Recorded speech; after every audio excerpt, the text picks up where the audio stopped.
qoraal aan nuxur siyaasi ah ka muuqanin ayaa ka soo baxay kulanbeeleedkii siyaasadeed ee maanta ka dhacay magaalada Muqdisho ee caasimadda Soomaaliya. kulankan oo dhowr cisho laga shaqeynayay ayaa laga saaray musharaxiinta mucaaradka ee beelaha kale ee aan ku saamiga ahayn ra'iisul wasaare Roble. waxaa kaloo kulanka si iskiisa uga cudur daartay ra'iisul wasaarihii hore ee Soomaaliya Xasan Cali Kheyre isagoo ku bedeshay inuu waqti la qaato taageerayaashiisa. kulanka ayaa lagu aadiyay maalin ka hor banaanbixii loo madalsanaa in la qabto berri oo Jimco ah.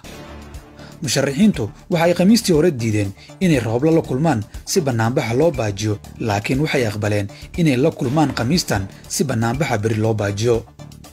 doodii ugu badnayd ee kulankii maanta iyo qoraalkii ugu cuslaa ee caawa soo baxay ayaa ahaa in banaanbaxa berri lagu karfanay banaanbixii hore. musharaxiinta ayaa awoodooda isugu geeyey in dowladdu raaligelin ka bixiso wixii dhacay 19 February. dowladdu si ay taas u aqbasho waxay ku bedelatay in banaanbaxa berri la joojiyo. markaad si qoto dheer u eegto warqaddii caawa soo baxday waxaad fahmaysaa in banaanbaxa berri uusan markii horeba wax siyaasad ah daarneen, balse uu ahaa mid lagu raadinayay magtii siyaasadeed ee banaanbixii hore. midowga musharaxiintu waxay raadinayeen inay qayb ka noqdaan wadahadallada doorashada iyo kulamada lagu xalinayo ismariwaaga taagan, laakiin sida ku cad qoraalkii caawa soo baxay filla Soomaaliya waa ay ka cagajiiday arrintaas, waxaana lagu bedelay in wadahadallada siyaasadda la sii wado. dadkii kulankan ka hor aragtida ka dhiibtay qodobkaas waxa ay sheegeen inuusan Farmaajo marnaba aqbali doonin qodobkaas, tiyo sidaasi u dhacday. dowladda waqtigu ka dhammaaday ayaan si weyn u buunbuunin wixii ka soo baxay kulankii maanta.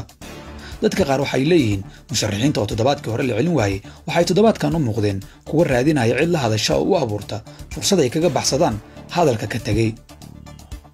bandhig siyaasadeedkii beesha ee maanta waxa uu dhinaca kale sawir fudud ka bixiyey siyaasiyiinta mucaaradka qaarkood oo maalmo ka hor muujinayay in Soomaaliya ay gacanta ka baxday oo ay u baahan tahay badbaado degdeg ah.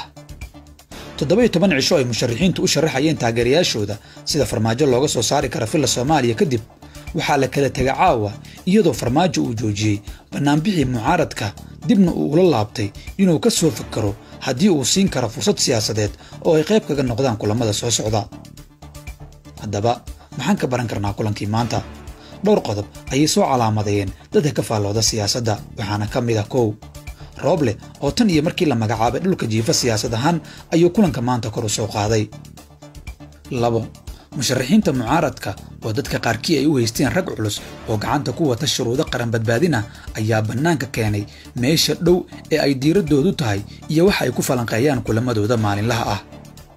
3.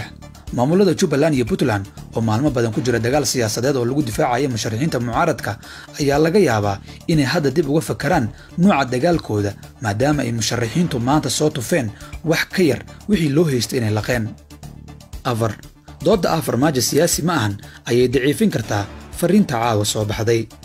wasiirkii hore arrimaha gudaha Cabdi Faarax Siciid Juxa waxa uu sheegay in siyaasiyiinta mucaaradka ee Muqdisho ay isdhiibeen, Farmaajona uu helay dhibco siyaasadeed.